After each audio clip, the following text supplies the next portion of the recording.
Watch a drill bit cutting through steel. The tip is spinning, metal is being removed curl by curl. Heat is building where the two surfaces meet. Sparks drift. The pressure at the cutting edge is enormous, concentrated into a point smaller than a fingertip, against a material that does not want to give. And the drill bit does not break. It does not soften. It doesn't dull in seconds. It keeps cutting as if the steel beneath it is barely fighting back. Most steel would lose its edge almost immediately under those conditions, softening from the heat or cracking from the pressure. So what's different about the steel in a cutting tool? Why can one piece of steel cut through another without destroying itself? The answer involves chemistry, heat, and a microscopic structure you cannot see with the naked eye. Let's get into it right here on Small Things.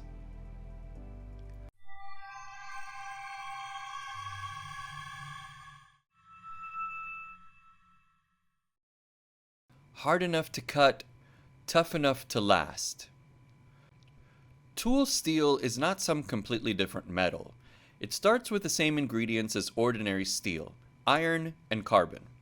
The difference is what gets mixed in later and how the metal is treated before it ever becomes a drill bit or cutting blade.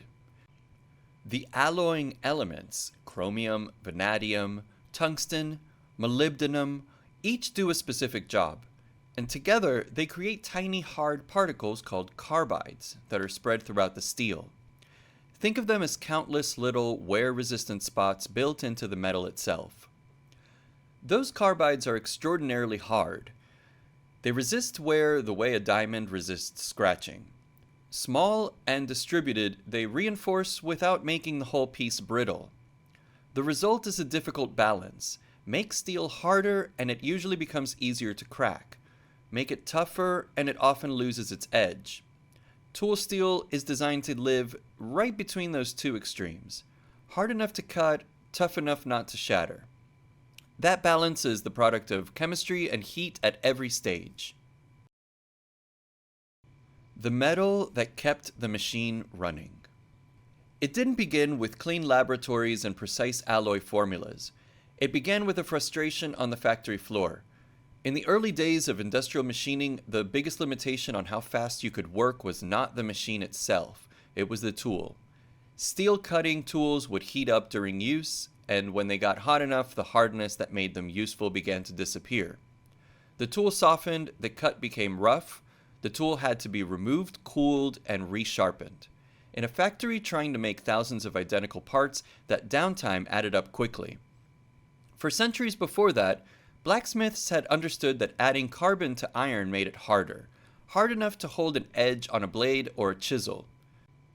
The carbon changed the internal structure of the metal, and heating and quenching it locked in that hardness.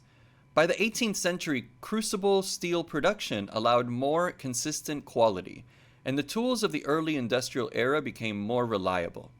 But the fundamental weakness remained. Heat the steel during use, and the hardness you worked so hard to build in would start to disappear. The breakthrough came in the late 1890s. Frederick Winslow Taylor, better known today as the founder of scientific management, was working at Bethlehem Steel in Pennsylvania, alongside a metallurgist called Monsell White. They spent years changing recipes, changing temperatures, and watching how different steels behaved once the cutting started, and the heat began to build. What they discovered solved a problem factories had been fighting for decades. By adding tungsten and other elements and applying a specific high-temperature heat treatment, they produced a steel that could cut metal at speeds several times faster than anything previously possible, and keep cutting even as the tip glowed visibly red from friction heat. That was high-speed steel. The name was not marketing, it was a description of what it could do.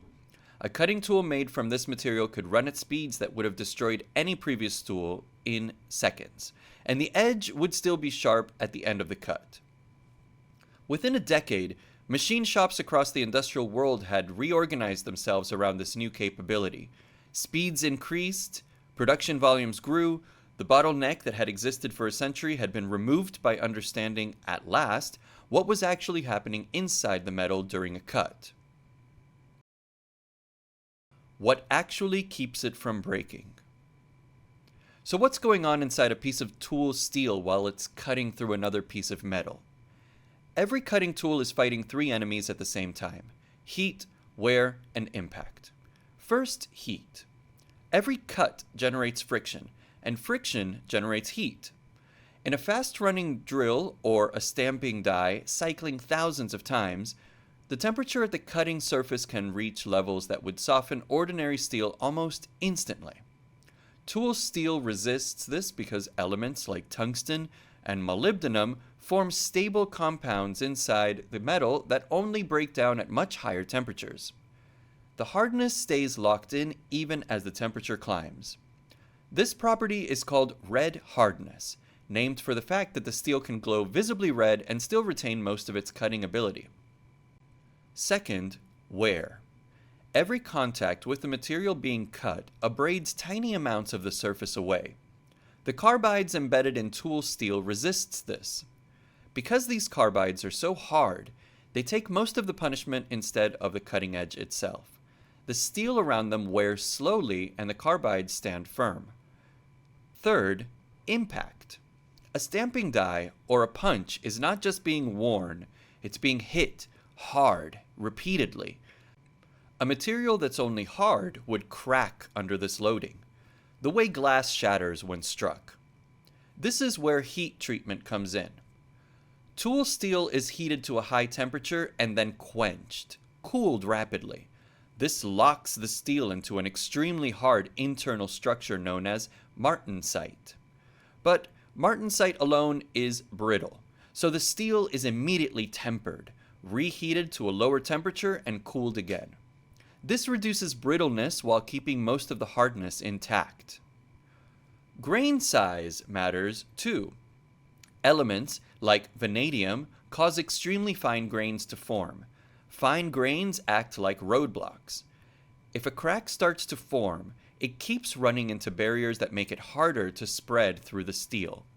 The steel absorbs repeated impact without shattering, because the crack never gets the runway it needs. Harder is not always better. The most common assumption about cutting tools is that the harder the material, the better. That assumption breaks things, sometimes literally. If hardness were all that mattered, the ideal cutting tool would be diamond. Diamond is the hardest natural material on Earth. It is also brittle enough that a single sharp impact can shatter it completely. A cutting edge that cracks on the first hard contact is useless, however hard it was before it broke. The engineering challenge in tool steel is not to maximize hardness, it is to find the point where hardness and toughness coexist, hard enough to remove other materials without dulling, but resilient enough to absorb shocks and vibrations under heat and pressure, repeatedly, in real conditions. Different applications need different points on that balance. Cold work tool steels, used for cutting and stamping at room temperature, are made harder because the heat load is lower and wear resistance is the priority. Hot work tool steels, used in forging presses operating at high temperature continuously, are made tougher and more resistant, trading some hardness for the ability to survive thousands of cycles without cracking. There's no single formula. There's no perfect tool steel. Every grade is built around a different problem. Some are designed to resist wear, others are built to survive heat, and others are made to take repeated impacts without cracking.